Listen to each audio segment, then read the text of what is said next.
Hi everybody, Dan Illman here with some exciting news. DRF Formulator, the gold standard in past performance information, is now free, exclusively on DRF Bets. Join DRF Bets with the promo code WINNING, get a $250 first deposit match bonus, a $10 free bet, and free Formulator already uploaded to your account. Access Formulator's premium features, including sortable trainer stats, race replays, personalized trip notes, and lots more. Free Formulator, exclusively on DRF Bets.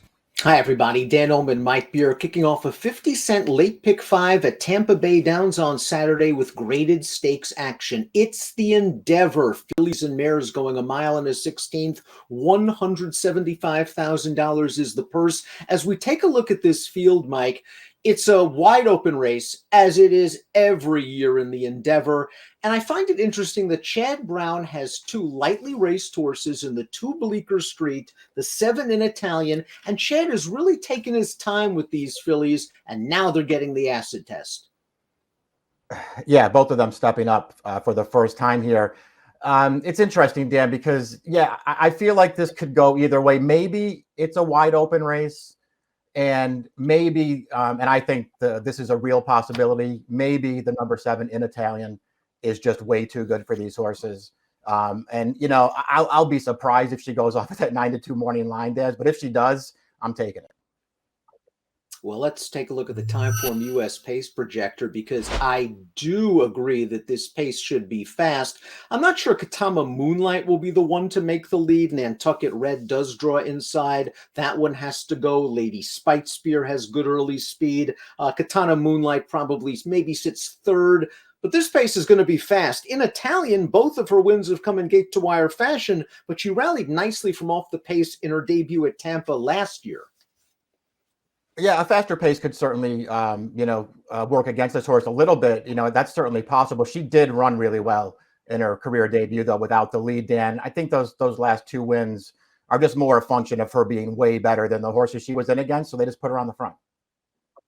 Connections deserve a lot of credit concerning the number 1 Nantucket Red. This horse ran on dirt last time out, was a gate-to-wire upset winner of the Wayward Last Stakes. But we're going to go back to her race 2 starts back on the turf when she was entered for $32,000. And Nantucket Red ran just fine again. As you see from those fractions, this is a very solid pace. Nantucket Red has been on it throughout, and she's going to grind this thing down to win. Now, her buyers are light, and she's taking a big step up, but she's a pace factor that can affect this race. Yeah, I mean, I guess they got to go from the rail. We already saw the pace projector, and that seems like it could really work against her here, Dan. It's a much tougher race for her. I realized that she won a stakes race last time on the main track.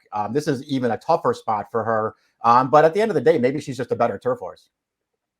The 2 is Bleaker Street, one of the 2 Chad Brown train runners, and this quality road filly is a perfect 3-4-3. Let's watch her first start at Tampa Bay, off about a 2.5-month layoff. This was on January the 8th, and I thought she got a good pace scenario in this race. We're going to see her now split horses inside of that gray runner, and she's going to get up late to win with an 81 buyer, career best. It does seem like she's still learning the game. She's on her left lead, but she was game to win.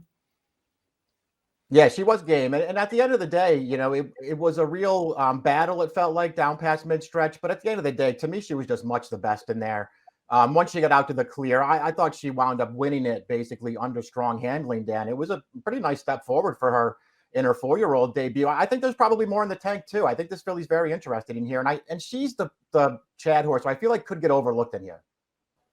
And she might get the pace that she needs. She is a confirmed mid-pack to late runner that would benefit from some hitting up front. Now, the fig horse in the race is the 3, Lady Speightspeare, earned buyers of 93 and 95 in her last 2 races. She tasted defeat for the first time in her career last out at Gulfstream Park. Kind of a weird race, Mike. She showed good speed. She seemed a little green jumping tire tracks early in the race. Then she was bearing out on the turn. But all things considered, she was part of a solid pace, and she fought on really gamely in the stretch, and she only lost by less than a length.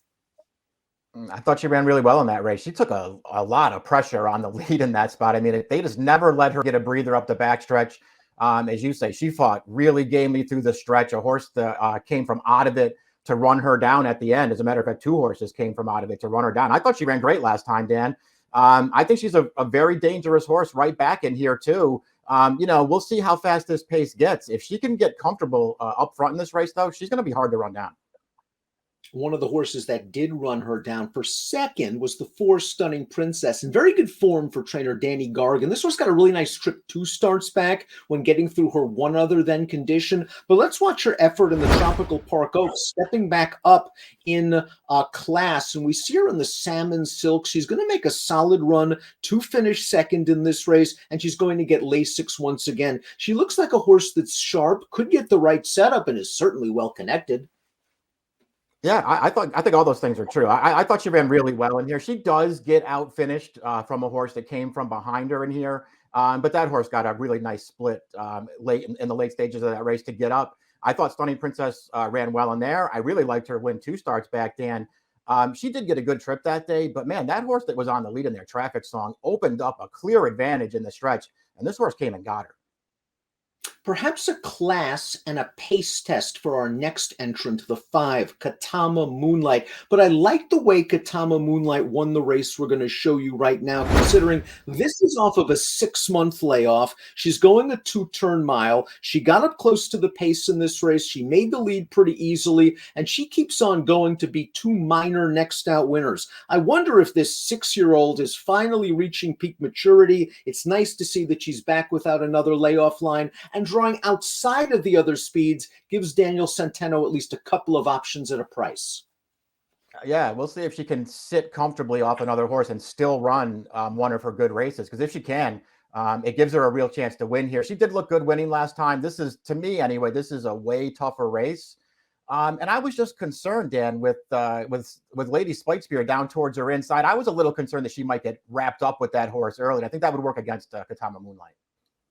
Pythoness, the number 6, has finished behind a few of these horses in her career, most recently in the race we saw with Bleaker Street, and then the time before that with Nantucket Red. In the Nantucket Red race, I mean, she came from out of it. I thought Nantucket Red ran better chasing a fast pace, but this one has a puncher's chance from the back. I agree. I thought Nantucket Red ran better than she did 2 starts back, and I thought Bleaker Street ran better than she did in her most recent start. Not that it was, they were necessarily decisive losses for this horse. I just feel like those 2 horses are better, and I don't even feel like either one of them is the horse to beat in here.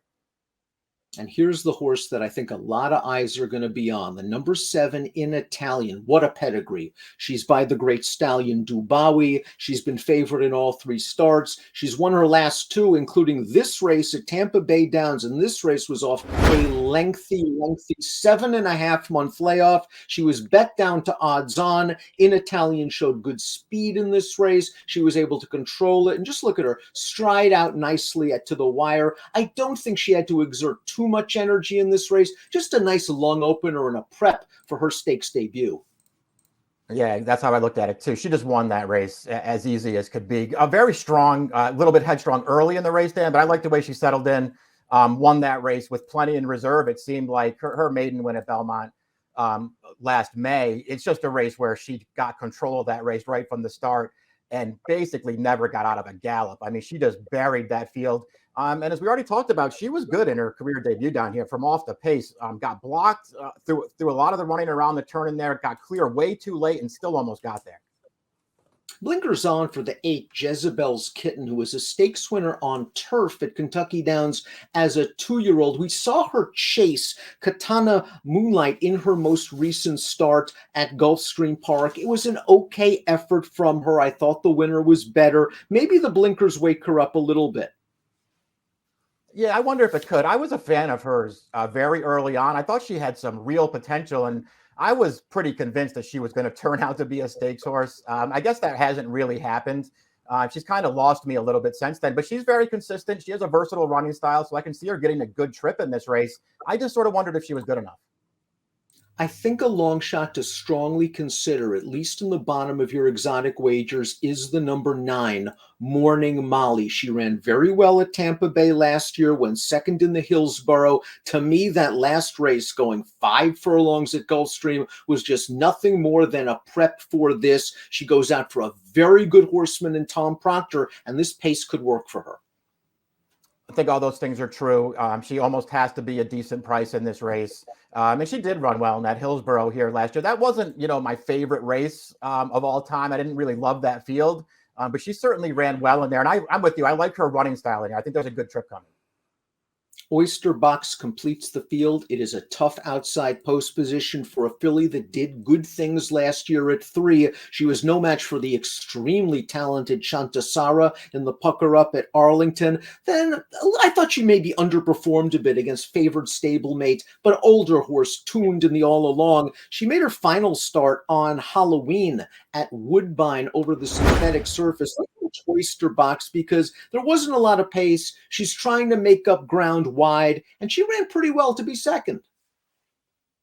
Yeah, I mean, she did. This is sort of Oyster Box, though. This is, kind of what she does, Dan. She'll, stay on towards the end of this race. It never really looks like she's going to win. She is along for second at the end. That's the 3rd time in a row that she settled for second. She has some talent, to be sure. And she's another one who could take advantage of a fast pace in this race. I think that could help her. I need to see her take a step forward at some point, and it hasn't happened yet. Top pick time for the Endeavour, one of 2 competitive graded stakes races on the turf at Tampa on Saturday. Mike, you're very high on an Italian. If you get the 9-2, I know you're backing up the Brinks truck. I'm hoping the morning line's right. We'll see. I have a sneaking suspicion that she's going to take a lot more money than that. But I think this filly's good, Dan. I think this is a good spot for Chad to step her up. I'm curious to see what we get from Katama Moonlight. Maybe this pace in this class is going to be tough for her, but I like the way she returned off the long layoff, and she has to be a good price. 5-3-4-8 for me, 7-4-3-2 for Mike. It's the Endeavour, and it's a good one at Tampa. Good luck.